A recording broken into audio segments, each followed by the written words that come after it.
होली का क्रम 13 तारीख को शायद होली जलेगी, 14 तारीख को गुरंडी रहती है, होली खिलाती है।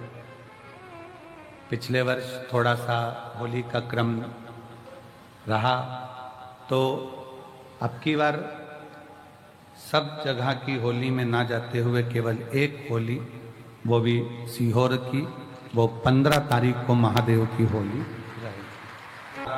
मार्च को महादेव की होली। अपने अपने शिवालयों में शंकर जी शिव मंदिर के अंदर चंदन का जल 1 लोटा अवश्य चढ़ाएं, महादेव की होली अवश्य मनाएं। होली आ रही है, लगी नहीं रिया की होली जैसा है।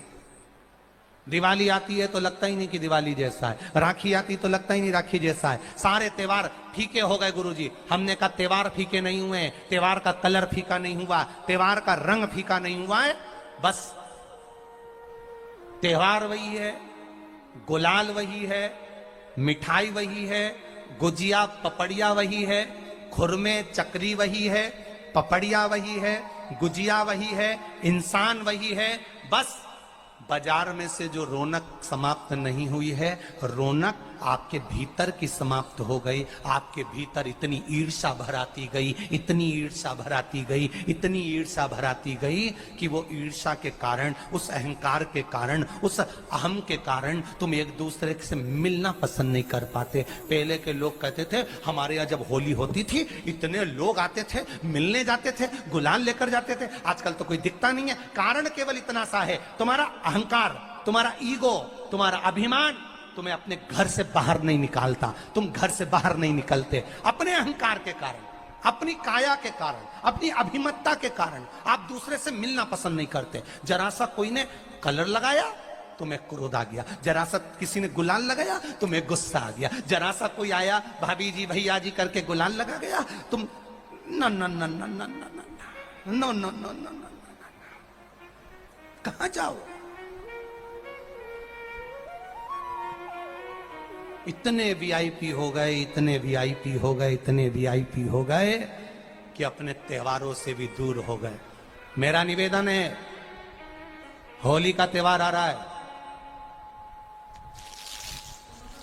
उस फागुन के त्योहार में मेरा देवाधिदेव महादेव माता पार्वती के साथ होली खेलता है, मेरा कृष्ण कन्हैया राधा रानी के साथ होली खेलता है। आप भी अपने इष्ट मित्रों के साथ होली खेलिए और दिल से खेलिए। अरे सीहोर में, सीहोर जिले में एक होली होती थी, उस होली का नाम हमने पिछली बार बदल दिया था। कौन सी होली कर दी थी? महादेव की होली। पिछली बार हमारे सीहोर जिले में हमेशा होती आई थी वो होली, थोड़ा उसका नाम हमने चेंज कर दिया था तो उसको महादेव की होली कर दिया था। मेरे सीहोर जिले के रहने वाले सभी रहवासियों से, जिले भर के निवासियों से निवेदन करना चाहूंगा, वो पुरानी होली को बंद कर महादेव की होली नाम दिया गया है। शिव मंदिर में जाना है, चंदन का जल शिव जी को 1 लोटा चढ़ाना।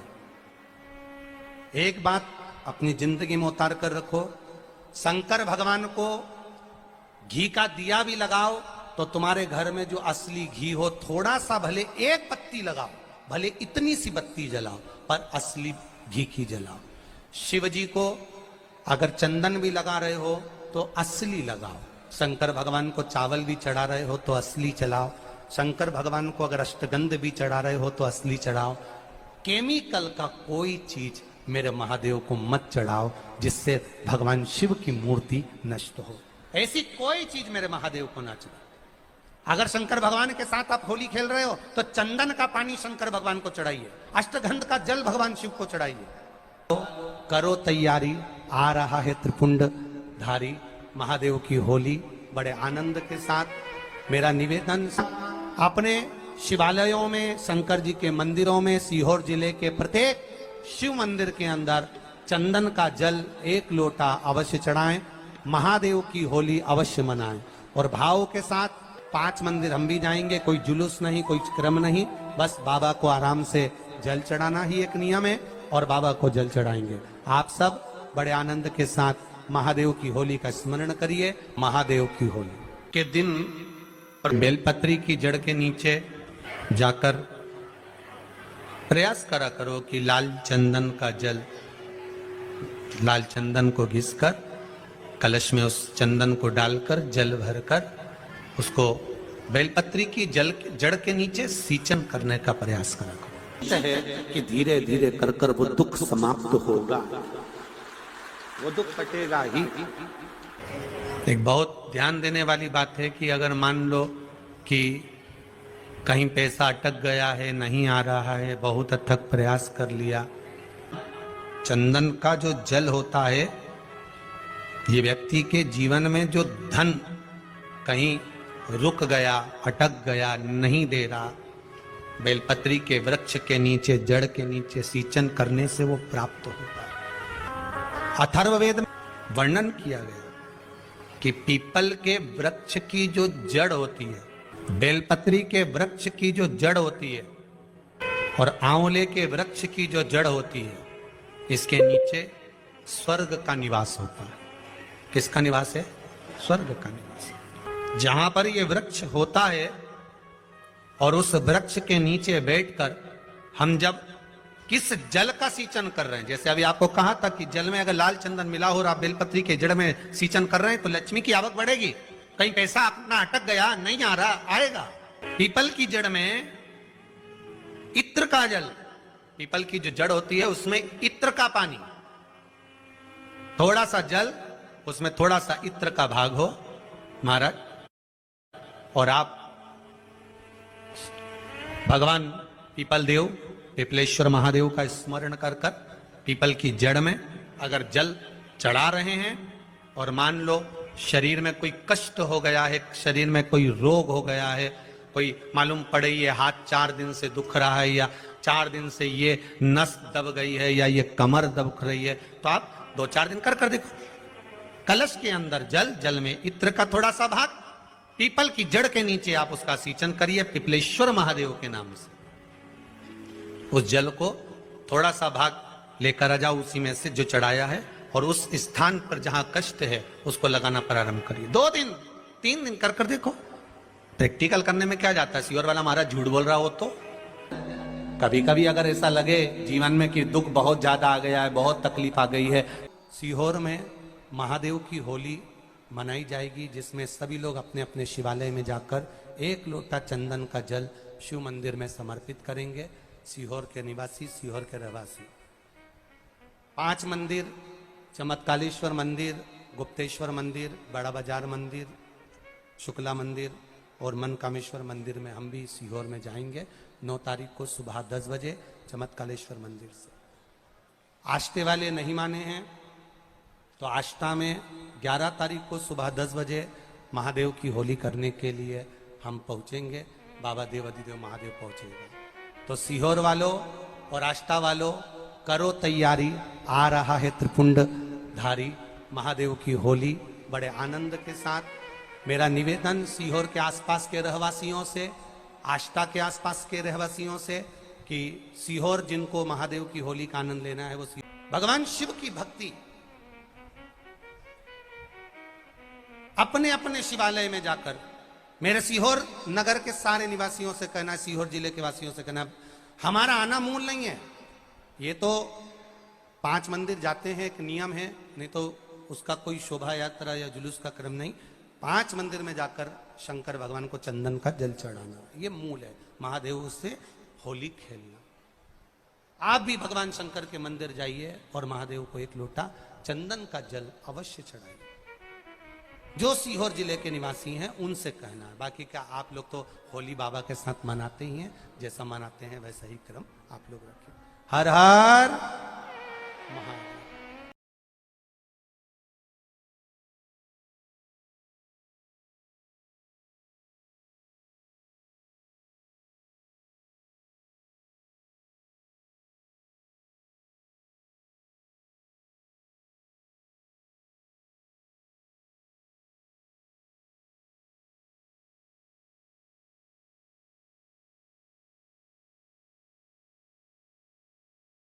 होली का क्रम 13 तारीख को शायद होली जलेगी, 14 तारीख को गुरंडी रहती है, होली खिलाते हैं। होली में मोटे मोटे ढूंढ जलाए जाते हैं।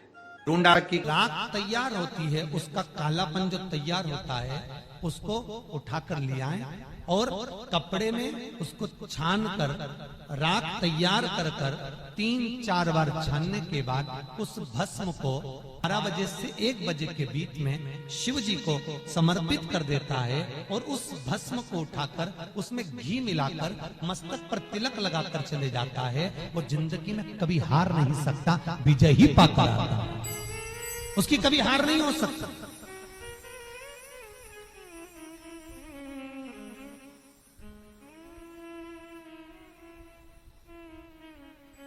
वो कभी हार नहीं सकता। शिव महापुराण की कथा कहती है वो भस्म विजयता को प्रदान करती है। आपको किसी से नहीं करना, किसी के हाथ नहीं जोड़ना, केवल वो भस्म का तिलक लगाकर जिससे आपका काम निकालना है उसके सामने पहुंच जाए, आपको सुख का अनुभव हो जाए, कार्य सिद्ध। तो भस्म इतनी प्रबल होती है। शरीर में बहुत बड़ा रोग हो गया, छूटने को तैयार नहीं है, बड़े बड़े इलाज करवा लिया, बहुत दिखा लिया, बहुत सब दूर इलाज करवाया, सब दूर दिखाया, पर मिटने को तैयार नहीं है। तो फिर अबीर का प्रयोग, एक चावल का दाना, एक श्वेत पुष्प और अबीर भगवान शंकर को समर्पित कर धीरे धीरे धीरे धीरे शरीर का रोग अपने आप समाप्त होना प्रारंभ हो जाए। पूरी कहानी गलत बताई। अगर दुनिया के लोग सही कहानी बताते तो भतीजा और बुआ का संबंध खराब नहीं होता। कहानी गलत थी ना। लोगों ने कहा, हिरण्यकशिपु ने अपनी बहन से कहा, बहन तू अपने भतीजे को गोदी में रखकर बैठ जा और चादर ओढ़कर बैठ जाना, तू बच जाएगी, तेरा भतीजा जल जाएगा। तो बुआ भतीजे को जलाने के लिए गोदी में लेकर बैठी। बोलो सही है कि गलत है? लोगों ने कहानी गलत बताई। होलिका, लोगों ने कहा उसने अपने भतीजे को जलाया। पहले तो होलिका का नाम तो निकालो कि होलिका का नाम क्या है। कथा वालों ने कह दिया हिरण्यकशिपु की बहन थी होलिका, वो अपने भतीजी प्रहलाद को गोदी में लेकर बैठ गई। वो प्रहलाद को हाथी के पांव के नीचे डाला, खोलते तेल में डाला, अग्नि में डाला, इसमें डाला, उसमें डाला, नहीं मरा। आखिरी में अपनी बहन से कहा होलिका, तो अपने भतीजे को गोदी में लेकर बैठ जा। पहले उस होलिका का असली नाम तो लाओ, जिस होलिका का नाम विष्णु पुराण में डूंडा लिखा है। क्या नाम लिखा है? डूंडा। होलिका का असली नाम लिखा है विष्णु पुराण में डूंडा। इसलिए आज भी होली में लकड़ी नहीं जलाई जाती, मोटे मोटे डूंड जलाए जाते हैं, क्योंकि उसका नाम डूंडा है। और डूंडा बैठी अग्नि में, भतीजे को गोदी में लेकर बैठ गई। उसके पास में एक ब्रह्मा जी की चादर थी, जिसको ओढ़ कर बैठ जाती थी तो आगी में जल नहीं सकती थी। डूंडा ने देखा चारों तरफ से आगी लग गई, मेरा भतीजा जल जाएगा। तो बुआ को लगा मेरा भतीजा जल जाएगा। बुआ वो होती है जो दुआ देती है, बुआ कभी बद्दुआ नहीं देती है। और डूंडा ने अपनी चादर को उतारा, आगी चारों तरफ से लग गई। बुआ को लगा मेरा भतीजा जल जाएगा, तो अपनी चादर उतार कर अपने भतीजे पे डाल दी और बुआ खुद जल गई, पर अपने भतीजे को नहीं जलने दिया। ये कथा है, पर लोगों ने उसको पूरी पलट दिया, पूरा पलट दिया। बुआ कब जलाई अपने भतीजे को? होली का क्रम 13 तारीख को शायद होली जलेगी, 14 तारीख को गुरंडी रहती है, होली खिलाती है। पिछले वर्ष थोड़ा सा होली का क्रम रहा, तो अब की बार सब जगह की होली में ना जाते हुए केवल एक होली, वो भी सीहोर की, वो 15 तारीख को महादेव की होली, मार्च को महादेव की होली। अपने शिवालयों में शंकर जी शिव मंदिर के अंदर चंदन का जल 1 लोटा अवश्य चढ़ाएं। महादेव की होली अवश्य मनाएं। होली आ रही है, लगी नहीं रिया की होली जैसा है। दिवाली आती है तो लगता ही नहीं कि दिवाली जैसा है। राखी आती तो लगता ही नहीं राखी जैसा है। सारे त्योहार फीके हो गए गुरुजी। हमने कहा त्योहार फीके नहीं हुए, त्योहार का कलर फीका नहीं हुआ, त्योहार का रंग फीका नहीं हुआ है। बस त्योहार वही है, गुलाल वही है, मिठाई वही है, गुजिया पपड़िया वही है, खुरमे चकरी वही है, पपड़िया वही है, गुजिया वही है, इंसान वही है। बस बाजार में से जो रौनक समाप्त नहीं हुई है, रौनक आपके भीतर की समाप्त हो गई। आपके भीतर इतनी ईर्ष्या भराती गई, इतनी ईर्ष्या भराती गई, इतनी ईर्ष्या भराती गई कि वो ईर्ष्या के कारण, उस अहंकार के कारण, उस अहम के कारण तुम एक दूसरे से मिलना पसंद नहीं कर पाते। पहले के लोग कहते थे हमारे यहाँ जब होली होती थी इतने लोग आते थे, मिलने जाते थे, गुलाल लेकर जाते थे। आजकल तो कोई दिखता नहीं है। कारण केवल इतना सा है, तुम्हारा अहंकार, तुम्हारा ईगो, तुम्हारा अभिमान तुम्हें अपने घर से बाहर नहीं निकालता। तुम घर से बाहर नहीं निकलते अपने अहंकार के कारण, अपनी काया के कारण, अपनी अभिमतता के कारण। आप दूसरे से मिलना पसंद नहीं करते। जरा सा कोई ने कलर लगाया तुम्हें क्रोध आ गया, जरा सा किसी ने गुलाल लगाया तुम्हें गुस्सा आ गया, जरा सा कोई आया भाभी जी भैया जी करके गुलाल लगा गया, तुम न न न न न न नो नो नो नो, कहां जाओ? इतने वीआईपी हो गए, इतने वीआईपी हो गए, इतने वीआईपी हो गए कि अपने त्योहारों से भी दूर हो गए। मेरा निवेदन है, होली का त्योहार आ रहा है, उस फागुन के त्योहार में मेरा देवाधिदेव महादेव माता पार्वती के साथ होली खेलता है, मेरा कृष्ण कन्हैया राधा रानी के साथ होली खेलता है। आप भी अपने इष्ट मित्रों के साथ होली खेलिए और दिल से खेलिए। अरे सीहोर में, सीहोर जिले में एक होली होती थी। उस होली का नाम हमने पिछली बार बदल दिया था। कौन सी होली कर दी थी? महादेव की होली। पिछली बार हमारे सीहोर जिले में हमेशा होती आई थी वो होली, थोड़ा उसका नाम हमने चेंज कर दिया था तो उसको महादेव की होली कर दिया था। मेरे सीहोर जिले के रहने वाले सभी रहवासियों से, जिले भर के निवासियों से निवेदन करना चाहूंगा, वो पुरानी होली को बंद कर महादेव की होली नाम दिया गया है। शिव मंदिर में जाना है, चंदन का जल शिव जी को 1 लोटा चढ़ाना। एक बात अपनी जिंदगी में उतार कर रखो, शंकर भगवान को घी का दिया भी लगाओ तो तुम्हारे घर में जो असली घी हो, थोड़ा सा भले 1 पत्ती लगाओ, भले इतनी सी बत्ती जलाओ, पर असली घी की जलाओ। शिव जी को अगर चंदन भी लगा रहे हो तो असली लगाओ। शंकर भगवान को चावल भी चढ़ा रहे हो तो असली चढ़ाओ। शंकर भगवान को अगर अष्टगंध भी चढ़ा रहे हो तो असली चढ़ाओ। केमिकल का कोई चीज मेरे महादेव को मत चढ़ाओ जिससे भगवान शिव की मूर्ति नष्ट हो। ऐसी कोई चीज मेरे महादेव को ना चढ़ाओ। अगर शंकर भगवान के साथ आप होली खेल रहे हो तो चंदन का पानी शंकर भगवान को चढ़ाइए, अष्टगंध का जल भगवान शिव को चढ़ाइए। तो करो तैयारी, आ रहा है त्रिपुंड धारी महादेव की होली। बड़े आनंद के साथ मेरा निवेदन, अपने शिवालयों में, शंकर जी के मंदिरों में, सीहोर जिले के प्रत्येक शिव मंदिर के अंदर चंदन का जल 1 लोटा अवश्य चढ़ाएं, महादेव की होली अवश्य मनाएं। और भाव के साथ 5 मंदिर हम भी जाएंगे, कोई जुलूस नहीं, कोई क्रम नहीं, बस बाबा को आराम से जल चढ़ाना ही एक नियम है और बाबा को जल चढ़ाएंगे। आप सब बड़े आनंद के साथ महादेव की होली का स्मरण करिए। महादेव की होली के दिन बेलपत्री की जड़ के नीचे जाकर प्रयास करा करो कि लाल चंदन का जल, लाल चंदन को घिसकर कलश में उस चंदन को डालकर जल भरकर उसको बेलपत्री की जड़ के नीचे सींचन करने का प्रयास करा करो।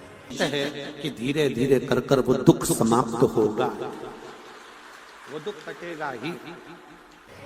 एक बहुत ध्यान देने वाली बात है कि अगर मान लो कि कहीं पैसा अटक गया है, नहीं आ रहा है, बहुत अथक प्रयास कर लिया, चंदन का जो जल होता है ये व्यक्ति के जीवन में जो धन कहीं रुक गया, अटक गया, नहीं दे रहा, बेलपत्री के वृक्ष के नीचे, जड़ के नीचे सींचन करने से वो प्राप्त होता है। अथर्ववेद में वर्णन किया गया कि पीपल के वृक्ष की जो जड़ होती है, बेलपत्री के वृक्ष की जो जड़ होती है और आंवले के वृक्ष की जो जड़ होती है, इसके नीचे स्वर्ग का निवास होता है।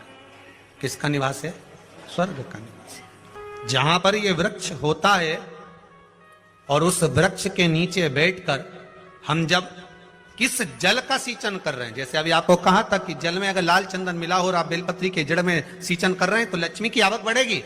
कहीं पैसा अपना अटक गया, नहीं आ रहा, आएगा। पीपल की जड़ में इत्र का जल, पीपल की जो जड़ होती है उसमें इत्र का पानी, थोड़ा सा जल, उसमें थोड़ा सा इत्र का भाग हो महाराज, और आप भगवान पीपल देव, पिपलेश्वर महादेव का स्मरण कर कर पीपल की जड़ में अगर जल चढ़ा रहे हैं, और मान लो शरीर में कोई कष्ट हो गया है, शरीर में कोई रोग हो गया है, कोई मालूम पड़े ये हाथ 4 दिन से दुख रहा है, या 4 दिन से ये नस दब गई है, या ये कमर दब रही है, तो आप 2-4 दिन कर कर देखो। कलश के अंदर जल, जल में इत्र का थोड़ा सा भाग, पीपल की जड़ के नीचे आप उसका सींचन करिए पिपलेश्वर महादेव के नाम से। उस जल को थोड़ा सा भाग लेकर आ जाओ उसी में से जो चढ़ाया है, और उस स्थान पर जहां कष्ट है उसको लगाना प्रारंभ करिए। 2 दिन 3 दिन कर कर देखो। प्रैक्टिकल करने में क्या जाता है, सियोर वाला महाराज झूठ बोल रहा हो तो। कभी कभी अगर ऐसा लगे जीवन में कि दुख बहुत ज्यादा आ गया है, बहुत तकलीफ आ गई है, तो लाल चंदन को घिसकर उस लाल चंदन का लेपन भगवान शंकर पर कर कर फिर पानी चढ़ाओ। अगर कोई संकट भारी है और निकट रहा, जैसे किसी नारी का गर्भ नहीं ठहर रहा, 15 साल हो गए, 20 साल हो गए, 25 साल, जैसे इसने लिखा एक माता ने कि 18 साल की बेटी हो गई थी पर संतान में पुत्र नहीं, तो उसने भाव से कथा सुनी। ऐसे आपके भीतर अगर 20 साल हो गए, 25 साल हो गए, 30 साल हो गए, संतान का सुख ही नहीं है, लाल चंदन का लेपन बाबा भोलेनाथ पर करना प्रारंभ करो। पीठिका पर लाल चंदन का लेपन करना प्रारंभ करो। लाल चंदन से बाबा का श्रृंगार करना प्रारंभ करो। एक बेलपत्री पर लाल चंदन, दोनों पत्ती नीचे वाली, जो नीचे की जो 2 पत्ती होती है इस पे लाल चंदन, और बीच वाली पत्ती पर पीला चंदन लगाकर बाबा के शिवलिंग को समर्पित करिए। बाबा से प्रार्थना करिए, रोज प्रार्थना करो। परंतु एक बात का स्मरण रहे, 25 साल हो गए, 20 साल हो गए, 30 साल हो गए, संतान नहीं, तो पहले जल से अभिषेक कराना, अभिषेक कराकर उस जल का आचमन करने के बाद हाथ को खासा करना, धोना, उसके बाद में फिर वापिस बाबा का स्नान कराओ, फिर चंदन का लेपन कराओ, फिर 1 लोटा जल चढ़ाकर बाबा का स्नान कराओ। बाबा का बड़ा सुंदर भाव से लाल चंदन से जो अभिषेक करता है, बाबा को लेपन कर कर फिर जल चढ़ समर्पित करता है, निश्चित है उसकी गोदी मेरा देव अधिदेव महादेव जरूर भरता है। ये निश्चितता है। हम तो बेटियों से भी कहते हैं, जिसका विवाह नहीं हो रहा हो, 25 साल, 30 साल, 27 साल, 28 साल, 32 साल, 40 साल हो गए हो, नहीं हो रहा हो बेटा बेटी का विवाह, उसे लाल चंदन का प्रयोग अशोक सुंदरी वाली जगह पर 7 बिंदी लाल चंदन की लगाकर 7 बेलपत्र 7 बिंदी पर रखिए, और महाराज अपनी कामना कर कर भगवान से आइए, बाबा देगा, करेगा, 3-4 महीने में विवाह पक्का करेगा। ये लाल चंदन की महत्वता है शिव तत्व। रोग बढ़ गया, बेलपत्री के वृक्ष के नीचे दीप लगाना प्रारंभ करो। बाबा से विनती कर कर घी का दिया लगाइए बेलपत्र वृक्ष के नीचे, बाबा से निवेदन करिए, रोग निवारण।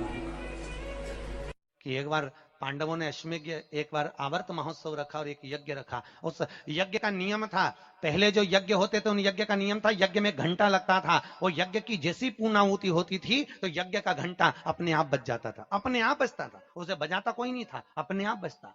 आज यज्ञ का घंटा नहीं बजा, तो युधिष्ठिर ने पंडितों से पूछा, ब्राह्मणों आपने यज्ञ करवाया पर ये यज्ञ का घंटा नहीं बजा। ब्राह्मणों ने कहा हमने तो यज्ञ अच्छा करवाया पर घंटा क्यों नहीं बजा, समझ में नहीं आया। तब इतने में ब्राह्मणों में से एक ब्राह्मण यज्ञाचार्य ने कहा, मुझे लगता है यज्ञ 2 तरह का होता है, एक यज्ञ जो अग्नि में सांकल्य दी जाती है तो अग्नि देवता प्रसन्न होते हैं, और दूसरा यज्ञ वो कि भंडारा किया जाए और लोगों के मुंह में भोजन दिया जाए, वो यज्ञ भी प्रबल होता है। महाराज हमको लगता है यहाँ दोनों यज्ञ हुए, एक यज्ञ आहुतियों का, एक यज्ञ भंडारे का। मुझे लगता है भंडारे में कोई भूखा रह गया है, कोई भूखा है। अब वो भूखे व्यक्ति को ढूंढो। पांडव गए और पांडव जाकर जरा पता करो कि भूखा कौन है अपने नगर में, यज्ञ का घंटा बजेगा। जाकर देखा तो एक कुटिया में एक संत बैठे हुए थे। बाबा आपने भोजन किया है? नहीं। आपने भोजन नहीं किया? नहीं। क्यों नहीं किया? मैं काय को भोजन करूं, भंडारा हो रहा, चलो भोजन करो। नहीं नहीं मैं नहीं करता। भंडारे में भोजन नहीं करोगे? नहीं। क्यों नहीं करोगे?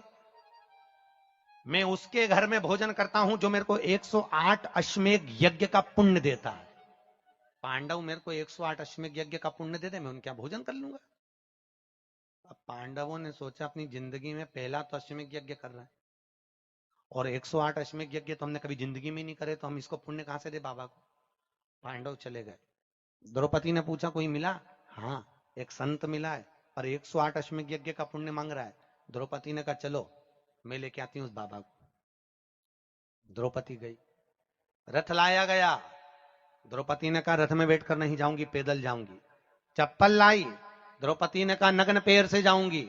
नंगे पैर द्रौपदी उस संत के दरवाजे पर पहुंच गई। बाबा चलो, हमारे यहाँ यज्ञ हुआ है, भंडारे का भोजन करना।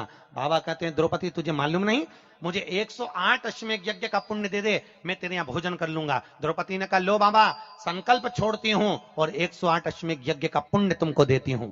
संत ने कहा द्रौपदी तेरे पति ने तो कभी पूरे यज्ञ नहीं करे, तूने कब कर लिए? द्रौपदी बोली बाबा मैंने सुना है मेरे कृष्ण के मुख से, जब कोई व्यक्ति अपने घर से निकलकर किसी संत के दरवाजे पर, किसी कथा के पंडाल में, किसी मंदिर पर, किसी तीर्थ में पैदल पैदल जाता है, जितने कदम चलकर जाता है उतने अश्वमेध यज्ञ वो अपने जीवन के कर लेता है महाराज, उतने अश्वमेध यज्ञ वो अपने जीवन के करता है। और द्रौपदी ने कहा बाबा मैं तुम्हारे दरवाजे पर चलकर आई हूं, 18,000 कदम मैं चलकर तेरे दरवाजे पर पहुंची हूं, उसमें से 108 अश्वमेध यज्ञ तुमको देती हूं।